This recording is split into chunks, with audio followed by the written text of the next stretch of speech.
introduce you to what the world has been waiting for. I've come to herald the arrival of a generation with the capacity to see God's dream become man's reality. Oh, can you see it? We are the ones who refuse to blend in or fade out. We can't stay hidden in the church, and we won't stay silent in the streets. The time for prophesying a soon coming generation of world changers has passed. That generation is here if we'll see it, and our time is now if we'll take it. Let me paint you a picture so you know who to look for. We value faith over fortune. We long for presence, not popularity. We'll take the kingdom over comfort, and we trust the gospel more than the government.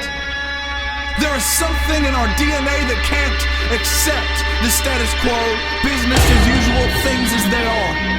We will never fit in the box marked normal. But you know what? We never really wanted to. We've watched our parents and peers give their lives to a cultural system designed for our destruction. So our minds have been made up. We are persuaded and convinced that the freedom Christ promised is the freedom Christ purchased with his blood on that cross.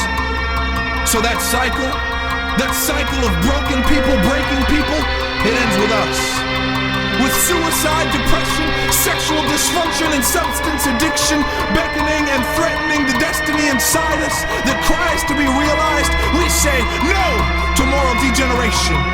We say no to a world that pretends that sin is no big issue. Friend, sin is the only big issue. We say no to the idea of just fitting in to this broken system. The time for change is now. Let the world choose its own path, but let them know that we are the resistance.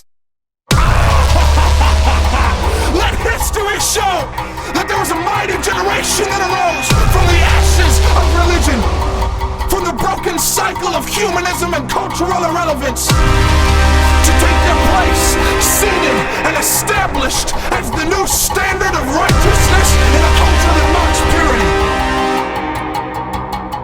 I see a generation that clings to the cross and not the culture. I said, I see a generation that clings to the cross and not the culture. The world is experiencing the revealing of a counterculture, a revolution of men and women with fire in their eyes and hope in their hearts, a peculiar people who love the hurting and proclaim the kingdom without consideration of the cost they might incur. We are social terrorists, shaking the foundations of the kingdom of darkness with radical consecration, public proclamation, and urgent intercession. And our peace and love are in violent opposition to the status quo.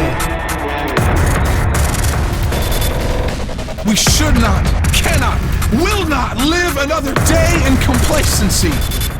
We are the leaders of a remnant, the keepers of the flame, the preservers of the seed, and the protectors of tomorrow.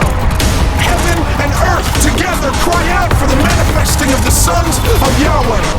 So we take up our courage, and we take up our cross. We fix our eyes on glory, and we let our lives proclaim his infinite worth. We won't give an inch to the powers of darkness. We are